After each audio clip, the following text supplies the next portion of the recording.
excuse me, you don't mind if I wear my shades. Sometimes the brilliant light of my intellect blinds. Bring it up there. Look at that, please. There, Will.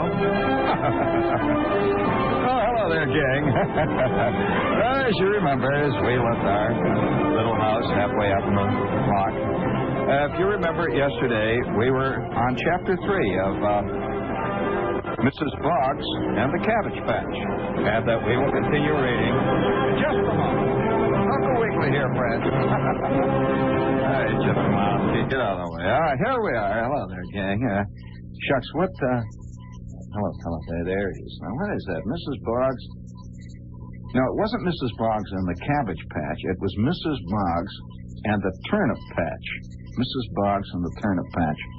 You know, I was surprised at the number of pistachio fans that we uncovered a couple of days ago. You know, it's amazing. I thought that I was one of the few guys who remembered the story of that kid, you know, who was made out of wood. I think it was balsa wood. And whenever he'd tell a lie, his nose would grow longer. He was Italian. Pistachio is his name. And I got a tremendous number of people who wrote in and said they, too, remembered that. And I'd just like to salute all of you out there for having a modicum of memory and keeping a little grip on, you know, what little you've got. So, not easy, I know that. Here it is, the beginning of the week, and it's July, you know, and the ball teams are off for the All-Star break, and you didn't get any votes again. Well, what the hell? You know, 6 and 1 have to say, you got to learn, you seriously have to learn, to those of you out there who've never been picked on any team, much less an all-star team, who spend most of your life. This is a male thing. Girls don't often choose up size formally. They do it philosophically and often biologically, but they don't choose up sides formally the way male types do. There's hardly a male type listening tonight who has not spent a few terrible moments in some playground or some place where they're about to play a game, and two guys, the guys with the crew cuts, two guys are choosing up, and they got this bat, and their hands are moving up the bat, saying, finally, the last guy says, chicken claws, you think. The other guy says, I said no fair chicken claws. He says, forget it. I got chicken claws. I'll take Howie. And you ain't Howie. And they start picking. And the crowd gets smaller and smaller. Till, at long last, there's just 3 of you left. You and Clarence and little Freddie. And you wind up a tie-in deal. But you can play if they'll take Freddie too. Deep out in right field you go. Of course, the rule of the game is that no balls can be hit in right field, because if they hit out there, you're out anyway. And now you're knee-deep out there in that dark, Stygian blackness, and no wonder. Have you noticed that all men are preachers? Men are preachers and women are parishioners. A different scene. Man has looked into the dark, the depths of it all, and has never quite understood why. Women, you know, they just skate along like lady. Have you noticed they call those little bugs ladybugs? They skate along, you know, flying. And I have a story here tonight. We got to get this week off just to let you know some of the great. Wow, what a fantastic half-hour TV show this would make. Listen to this now. You imagine what it would be like if they did TV shows about the way life really is? I mean, the way things really happen. Now, here, for example, is a little note that came in on the UPI wire from Blytheville, Arkansas. Now, I know something about Arkansas. You notice I'm gradually slipping into that talk. I know something about Arkansas, you know, because I one time spent 3 days in Blytheville, Arkansas, in a company of soldiers that were putting sandbags on the levee of the river there. Now, I can tell you something about Blytheville, and boy, I'll tell you, those guys know something about what's happening in the other world, the darkness of the world, out there where those evil things. Did you see this commercial the other day? There's a great TV commercial on about hell. You seen it? I mean, you always think of the devil as a man. You notice that? You never think of a lady devil. And yet, there's this great TV commercial where these people all show up, and there's the devil. And he's standing there, and he says, he's got a vague foreign accent. He says, glad to meet you.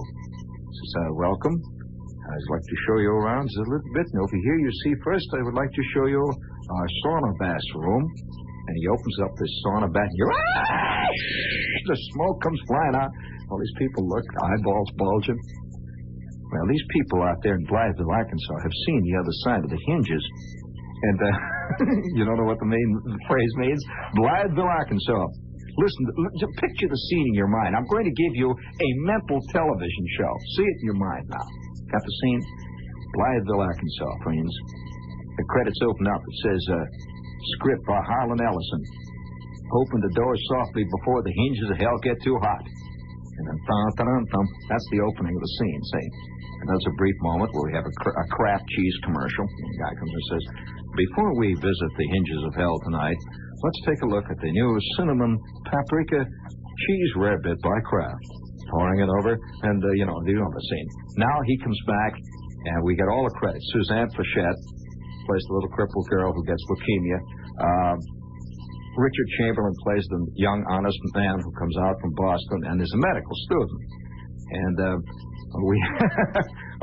a TV film.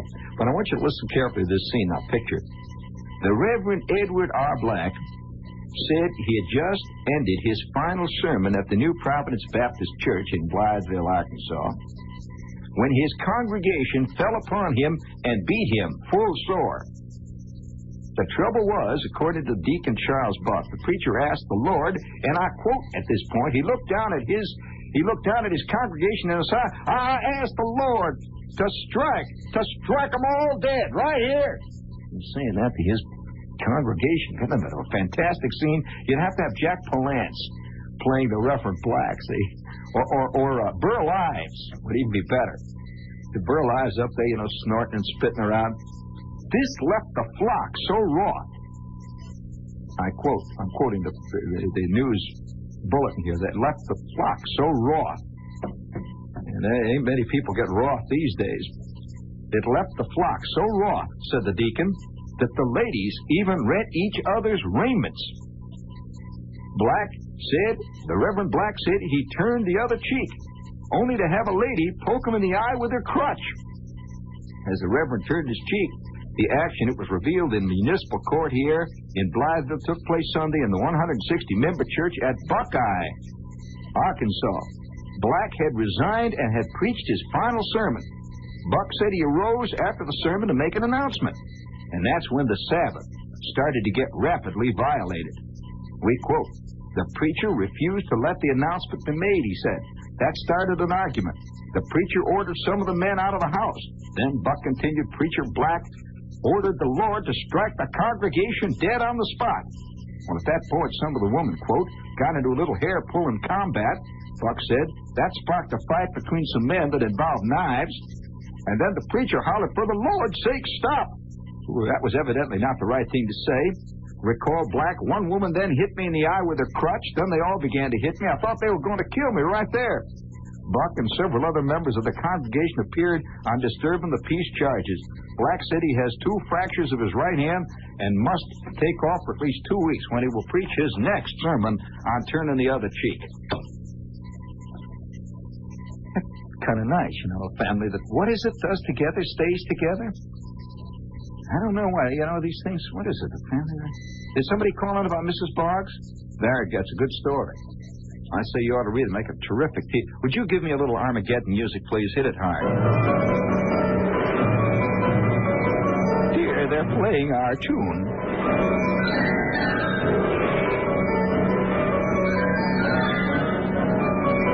Very nice. That was very nice. We just want to salute the Reverend out there.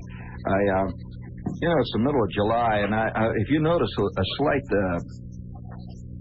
I hate to use the phrase, a slight undercurrent of insouciance tonight, perhaps even a slight undercurrent of instability tonight, I'd like to plead guilty to something here which has not afflicted many of you, I'm sure, because most of you are from the east here and don't know that this is the heart of the cantaloupe season. And for anyone who has come from a cantaloupe county and who knows the cantaloupe well, this is a very nervous time. It's like for devout Christians get a little nervous around Easter time, it's very important. The lemmings get nervous at certain times of the year. Well, we cantaloupe people at this time of the year have difficulty restraining ourselves because have any of you out there, do you know that there are at least 3 states now that have declared the cantaloupe illegal because of its habit-forming propensities? Oh, you get that cantaloupe monkey in your back, man, I'll tell you, you can't bust it. And especially when the cantaloupes are ripened in the sun and they get a little fermented. I've seen guys start on a cantaloupe bender late Friday night and not come home until the following Wednesday. Cantaloupe to the ears, trailing seeds. I mean, fist fights, their clothing ripped and torn. And I think maybe tonight, since it is mid-July now, or getting close to it, I think tonight I'm going to have to tell the story about the only time that I've ever actually had the fear of getting genuinely shot in my, with all this talk about guns, how many of you have ever had a gun really fired at you? Actually fired right at you. How many can recall that blessed moment, that strange incident? Well, I'm going to tell you about the time that, if you don't mind, speaking of Armageddon, I just thought I'd, in passing, tell you this is WOR, friends. And it's a righteous station, We worry a lot about people here, WOR. We're deeply concerned, deeply involved. And I'm sorry I left my copy of Mrs. Boggs and the Turnip Patch down on the 20th floor. I would have read you the 3rd chapter tonight, but you know how it is. You leave things, and I wish I was. I'll remember it a couple of nights from now. Things come and go, It's sometimes not easy. Incidentally, we did have a call from what was this? No. Pistachio. It was an animated full-length cartoon by Disney, and it was not much of a cartoon. I didn't care much for it, but I kind of liked the characters. A lot of character involved in it. But I'm a kid one time, see, and I'm going to admit something to you here tonight that I've really not really done much in the way of admitting in the past, but I have a larcenous soul. I think most people have. I read a story the other day, just a little story about an airlines pilot, and he was an airlines pilot in Britain, BOAC, in fact. He flew 707s. That's a big-time pilot. I mean, that guy's not flying around in any little Cherokee. He's not putzing around in any little 150 Cessna over the patch. He's flying a big plane, see? And so he's flying a 707, and he decides one night he's sitting around, he'd like to do a little moonlighting. And, it's a pilot, real pilot, BOAC, international stuff, see? So he gets a job at a bed frame repair company, which pays like $12 a week. And he's working there repairing bed frames. And one day the foreman comes and says, say, the boys are a little curious. You don't seem to be our type. He said, what do you mean? He said, well, what'd you do before you come here? He said, well, I had a job. So I still do work once in a while. He says, well, then the foreman says, well, where do you work? He says, well, I work at London Airport. He said, London Airport? Well, how come you can work here? He said, well, I only work there 3 times a month. He said, 3 times a month? What do you do there? He said, well, I fly this airplane there. He said, what kind of airplane do you fly? He said, well, it's an airplane. I said, well, is it a little airplane? What do? You private pilot? You go out there and play around? He says, well, no, actually, it's 117 passengers. He says, you fly it 3 times a week? Well, where do you fly it to? Well, Istanbul, Rome, Tokyo, Jakarta. And instantly, the entire plant went out on strike. They were bucked. And you know that all of England is now in an uproar over that issue? Can a man who makes $40,000 a year moonlight in a plant where the union requires that they get paid $14 a week? And there's a big issue there. In fact, it would be a great idea to bring it to a test here. This is a democracy, and it works both ways. It doesn't only work from the low end up. It works from the up end down. What would happen, say, if the president of the Chase Manhattan Bank got a job working nights at Nedick's on the corner of 40th and 6th?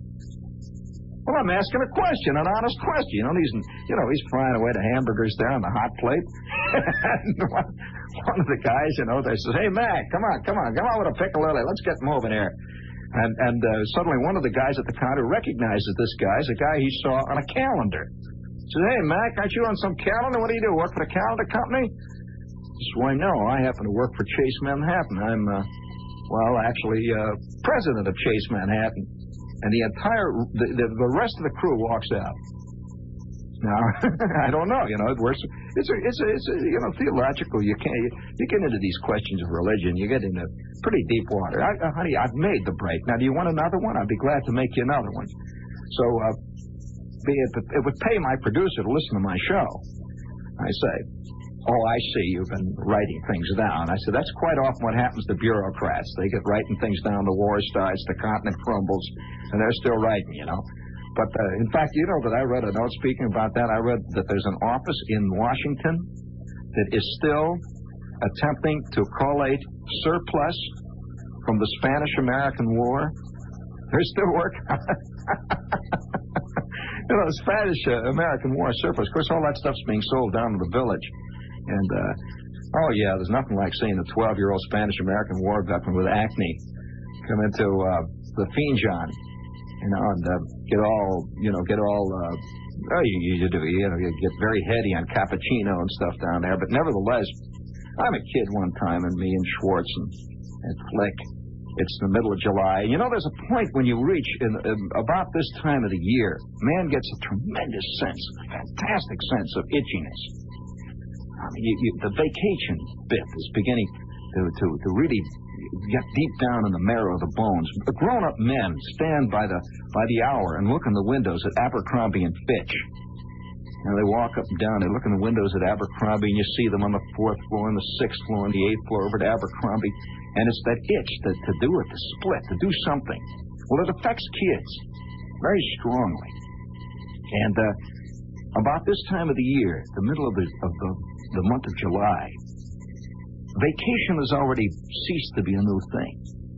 You start around the first week of June, second week of June.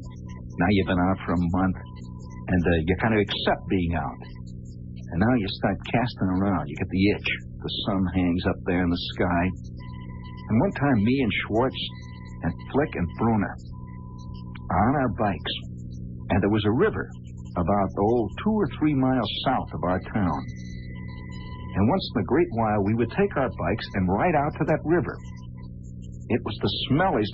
Believe me, friends, this river makes the Hackensack River smell like Chanel No. 5. This river flowed through the Griselli Chemical Company. And the Griselli Chemical Company used the river as something to clean their test tubes, or it ran through the pots or something. And the river would come out of the Griselli Chemical Company a deep purplish brown color with great oil splotches all over the top of it. And then it would flow through the Indiana countryside, flat and low. And the mud was smelly, dark and black. And that was called going to the river. Me and Flick and Schwartz, Bruno get on a bike, and we ride through the sunshine, hot, just to go to the river. We'd ride. 3 miles, good long trip on a bike. And finally reached the river, which was laying out there in fields, the kind of fields that you see out around Flemington, New Jersey. Sort of half-flat, rolling fields, roll on, and laying in the middle of it all was that black, smelly, stinky, scummy river. It was a flat river. And we would go down the bank of the river in thick, gummy mud. We'd look down at the water. The water was so black, so dirty, so polluted, that an inch, maybe 2 inches from the shore, you couldn't see the bottom. Black. You'd take a handful of that water, and it was like a handful of blackberry juice or something, just black water. We'd look down at the water. Once in a while, we would fish with corks for the bullheads that lived in there. Summertime, seeing the sun was beating down. We didn't want the fish. We had no interest in the fish. We had no interest in the mud. It was the itch that was doing it to us. Now, girls don't have this itch. Now, all the girls are going to write me angry letters and say, yes, they do. I'm sorry. This is not a recorded fact. This is a male thing. Males do it later on when they grow up. They grow beards and get into float planes and go to lakes 4 miles south of the Arctic Circle to wallow in mud, stand knee-deep in lily pads and mosquitoes. Nobody can explain it, you know? I mean, it's like Larry here. Larry buys himself a $65 sleeping bag and goes and sleeps out in the woods in Jersey. Lets the Hellgramites bite him. Things come in the night and go bump. And it's an urge. You can't put it down into words. Believe me, the first caveman that was squatched down on his haunches there in a cave. And cavemen have been living in caves now for 4,000 years, maybe 1 million years. And one looks to the other one day. Charlie looks over at Og and says,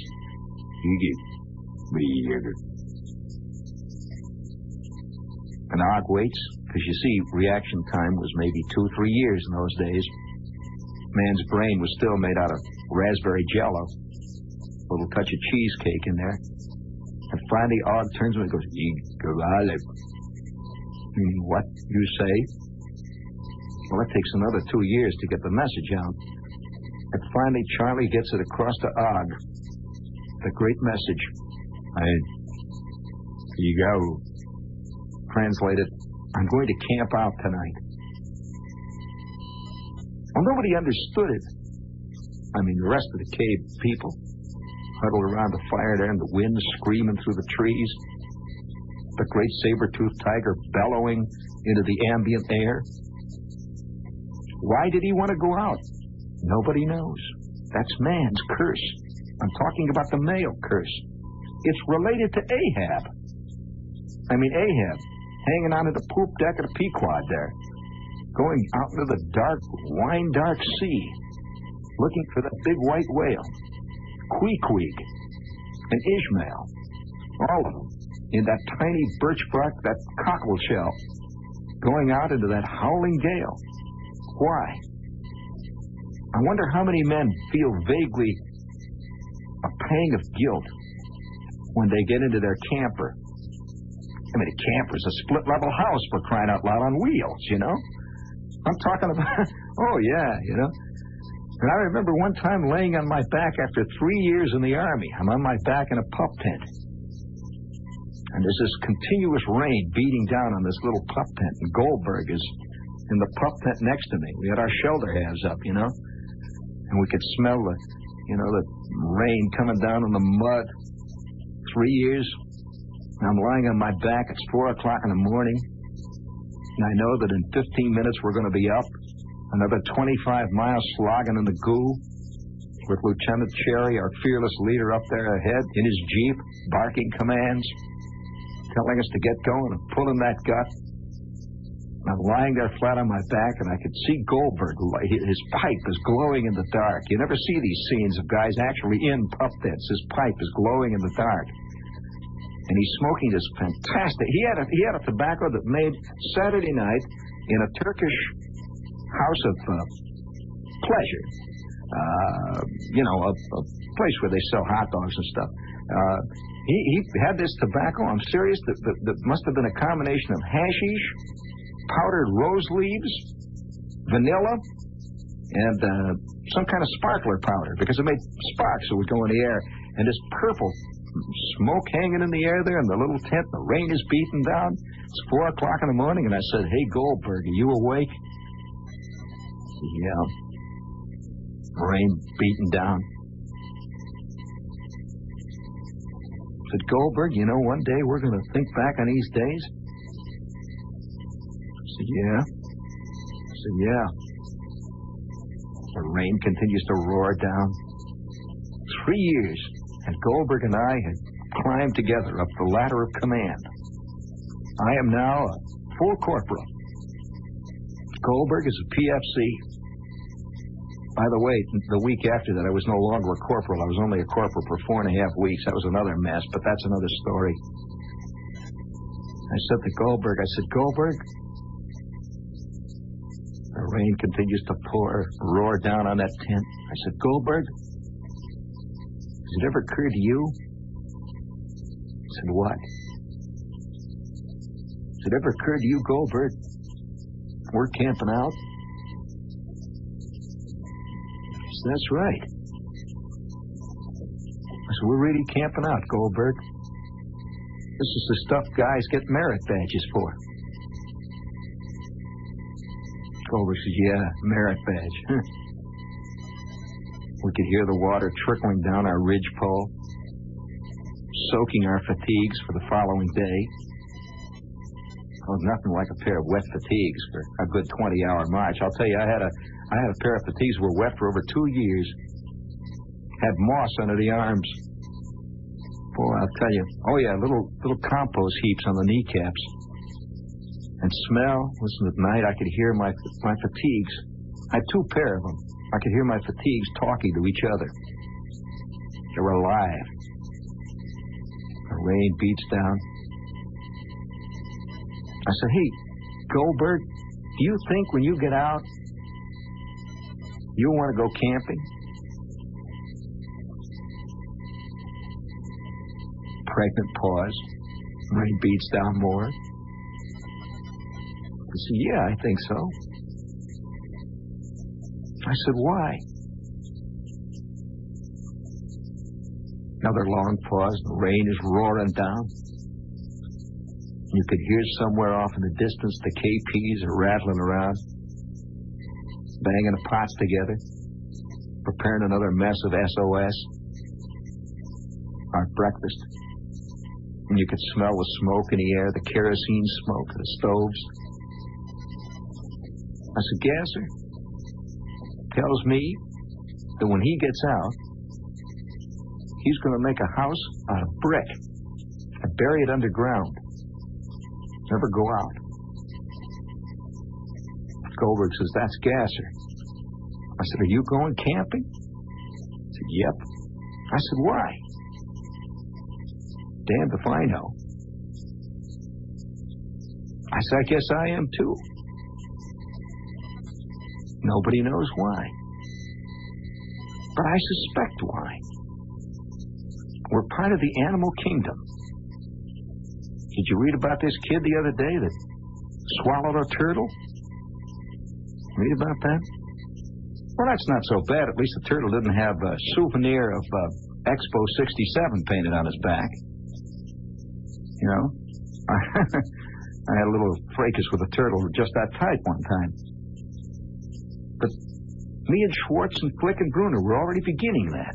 We're standing on this stream bank. On the day that we started to do what we finally wound up getting shot at for doing. Looking down on that muddy water. And you could smell in the air the river, the bullheads, the mud. You could smell the dump, which was about a half mile away. That's another male thing.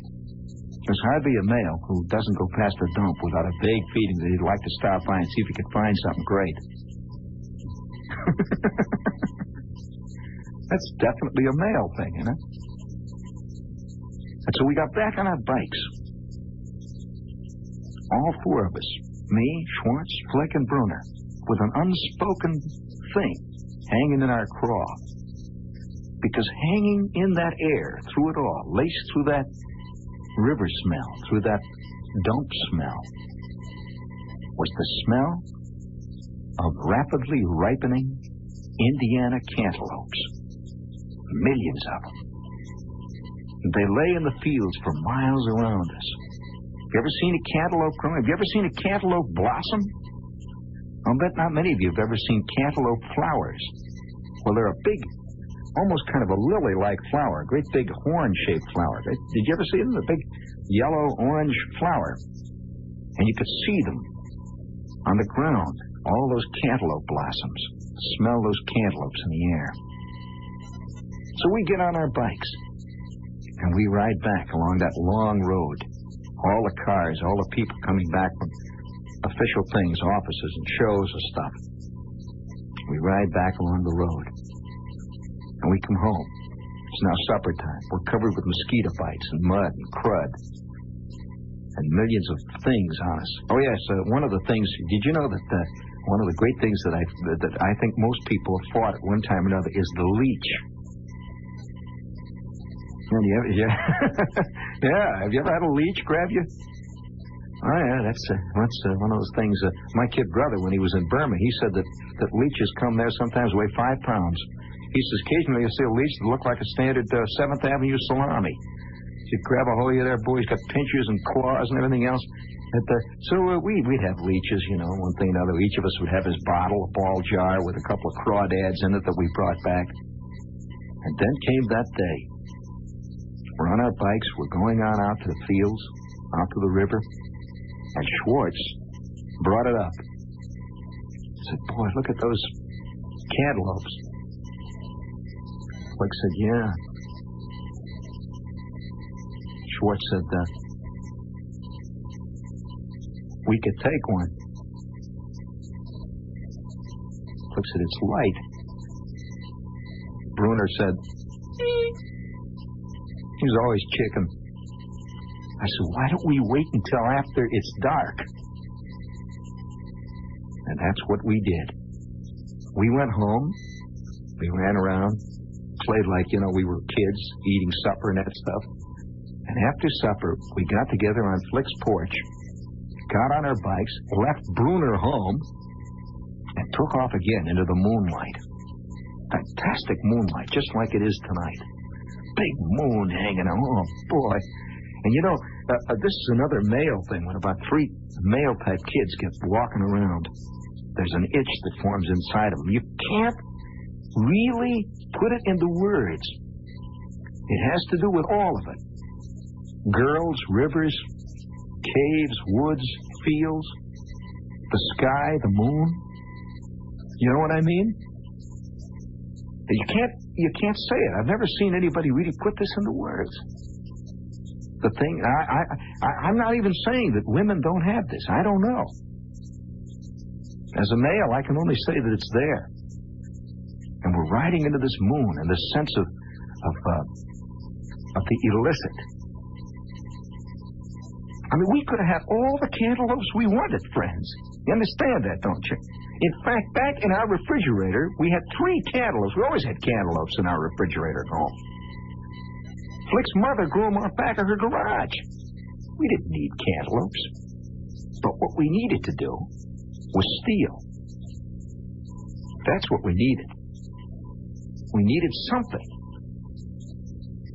Who knows, what it is? It's Eugene Gant. It's Thomas Wolfe. It's F. Scott Fitzgerald. It's Faulkner. It's Ahab. I don't know whether I identify more with Ishmael or Queequeg. Or with, maybe, I don't know. Maybe Ahab. Maybe even the whale. Maybe that's more like it. But we're riding out to the country. And each one of us is wearing his jacket. And we figured that if we wore our jackets, we couldn't be seen so good. We got out, we were already thinking. Out we go into the woods, and we fly past the park. We fly past the used car lot down on Kennedy. And our bikes are going, and that moon is hanging out. We must have gone a mile out in the country. And there they were. You could smell them. Have you ever smelled cantaloupes in the moonlight after a hot day and the ground is still warm? The cantaloupe is a strange creature. It's almost all water, and what little fiber there is in it, is kind of just a fiber that connects the water. And what does water do, friends? It retains heat. And the cantaloupe all night long lays out in a cool field and is warm to the touch, like it's alive. Yeah, those cantaloupes laying out there, with the silver moonlight just touching the tops of those rounded, voluptuous forms hiding there. Now you're beginning to get what all this is about, friends? It's about a little more than cantaloupes. We were drawn by far greater things. And we go down into the ditch. We put our 3 bikes down there, and we climb up the ditch. The bikes are down in the ditch, you got it? That parallels the road. And it's now about 10:30, 10:45, which is real late for us. And the moon is hanging silver off over there in the west. Great big moon about 3/4 of the way up off from the horizon. And there was a slight hill that rose up towards the end of the field about 1/4 of a mile away and dipped down. And you could just see the peak, just the peak of this house where the farmer lived who owned all these fields around here. And we figured this was a great field because he couldn't see us because of that hill that rose up and cut off the view from the house to the field. And now the three of us are crawling through the cantaloupe patch. And on each side, as we crawled along the road, you could see those vines lying in there, you know. And in the vines, at night, animals come out. There's all kinds of animals in a cantaloupe patch at 10 and 11 o'clock at night. You hear things go, away he'd go. George, what's that? What's that? We'd lay there. Then you'd hear, what the heck was that? And you'd see little green eyes peering at you from under the vines. Varmints, just things. Raccoons. Boy, there's nothing that a raccoon goes more ape over than a warm cantaloupe. He's looking at us. We're out there with the raccoons, with the muskrats. You could hear a black snake once in a while. He'd go skittering over the path. And millions of field mice. Do you know that at night, field mice come out like grasshoppers in the afternoon? You see them all over. Yeah. Big owls come over. Owl flies past. This place is alive. We could just see the touch of light from the farmer's house, from the window, just outlining the peak of that hill over there. And we are crawling forward. And Schwartz has got his scout knife. I have got the knife that my Uncle Carl gave me. That knife which was shaped like a lady's leg. And, if you held it up, you know, if you held it up to the light, there was a little shield on it out of silver. If you held it up to the light, it had a hole in it. You could see this lady in there. What a lady. Whew. You ought to see the way she was dressed. And, I take my knife, and Schwartz takes his knife, and we cut off a cantaloupe. We cut it in half. Oh, wow. That cantaloupe is ripe and rich. You know, take a bite of the cantaloupe. Oh, you dump all the cantaloupe seeds out, you eat the cantaloupe. Flick is over in the next row. He's eating a cantaloupe. We eat another cantaloupe. We each have a cantaloupe apiece. Now we've got 2 cantaloupes down in our gut.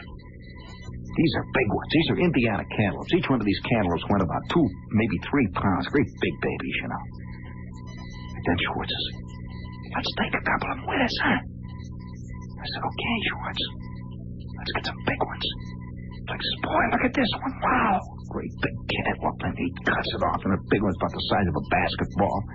I take a couple of cantaloupes. We get these cantaloupes. Each guy's got 2 cantaloupes, big ones, you know, in his arms. And we start crawling back. And all of a sudden, just like that, out of the darkness, you hear, oh, oh, oh, oh. Schwartz is a dog. Oh, oh, oh, oh. And you hear doors slam, bam, boom. Oh, oh, oh, oh. Schwartz is, the farmer's coming out. Oh, oh, oh, oh. And you're like, oh. He's up on the hill. Look at him. I can see him. You can see that figure standing up there with the moonlight on it. And next to him is this gigantic dog. You can see his teeth. It's like the hound of the Baskervilles.